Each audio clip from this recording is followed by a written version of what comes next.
اے پیغمبر، کفار سے کہہ دو کہ جن کو تم اللہ کے سوا پکارتے ہو مجھے ان کی عبادت سے منع کیا گیا ہے۔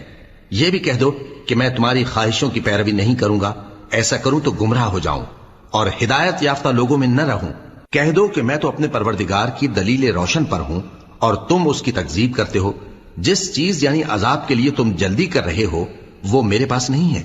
ایسا حکم اللہ ہی کے اختیار میں ہے۔ وہ سچی بات بیان فرماتا ہے اور وہ سب سے بہتر فیصلہ کرنے والا ہے۔ کہہ دو کہ جس چیز کے لیے تم جلدی کر رہے ہو اگر وہ میرے اختیار میں ہوتی تو مجھ میں اور تم میں فیصلہ ہو چکا ہوتا، اور اللہ ظالموں سے خوب واقف ہے۔ اور اسی کے پاس غیب کی کنجیاں ہیں جن کو اس کے سوا کوئی نہیں جانتا، اور اسے جنگلوں اور دریاؤں کی سب چیزوں کا علم ہے، اور کوئی پتا نہیں جھڑتا مگر وہ اس کو جانتا ہے، اور زمین کے اندھیروں میں کوئی دانہ اور کوئی ہری یا سوکھی چیز نہیں ہے مگر کتاب روشن میں لکھی ہوئی ہے۔ اور وہی تو ہے جو رات کو سونے کی حالت میں تمہاری روح قبض کر لیتا ہے اور جو کچھ تم دن میں کرتے ہو اس سے خبر رکھتا ہے،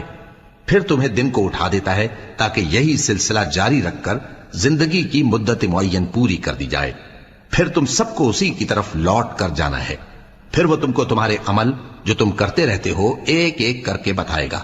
اور وہ اپنے بندوں پر غالب ہے اور تم پر نگہبان مقرر کیے رکھتا ہے، یہاں تک کہ جب تم میں سے کسی کی موت آتی ہے تو ہمارے فرشتے اس کی روح قبض کر لیتے ہیں اور کسی طرح کی کوتاہی نہیں کرتے۔ پھر قیامت کے دن تمام لوگ اپنے مالک برحق اللہ تعالی کے پاس واپس بلائے جائیں گے۔ سن لو کہ حکم اسی کا ہے اور وہ نہایت جلد حساب لینے والا ہے۔ کہو بھلا تم کو جنگلوں اور دریاؤں کے اندھیروں سے کون نکال لاتا ہے جبکہ تم اسے عاجزی سے اور چپ کے پکارتے ہو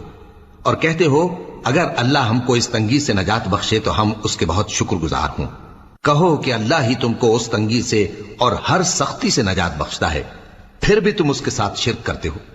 کہہ دو کہ وہ اس پر بھی قدرت رکھتا ہے کہ تم پر اوپر کی طرف سے یا تمہارے پاؤں کے نیچے سے عذاب بھیجے یا تمہیں فرقہ فرقہ کر دے اور ایک کو دوسرے سے بھڑا کر آپس کی لڑائی کا مزہ چکھا دے۔ دیکھو ہم اپنی آیتوں کو کس کس طرح بیان کرتے ہیں تاکہ یہ لوگ سمجھیں، اور اس قرآن کو تمہاری قوم نے جھٹلایا حالانکہ یہ سراسر حق ہے۔ کہہ دو کہ میں تمہارا داروغہ نہیں ہوں، ہر خبر کے لیے ایک وقت مقرر ہے اور تم کو عنقریب معلوم ہو جائے گا۔ اور جب تم ایسے لوگوں کو دیکھو جو ہماری آیتوں کے بارے میں بےہودہ بکواس کر رہے ہوں تو ان سے الگ ہو جاؤ یہاں تک کہ وہ اور باتوں میں مصروف ہو جائیں، اور اگر یہ بات شیطان تمہیں بھلا دے تو یاد آنے پر ظالم لوگوں کے ساتھ نہ بیٹھے رہو، اور پرہیزگاروں پر ان لوگوں کے حساب کی کچھ بھی جواب دہی نہیں، ہاں نصیحت تاکہ وہ بھی پرہیزگار ہوں۔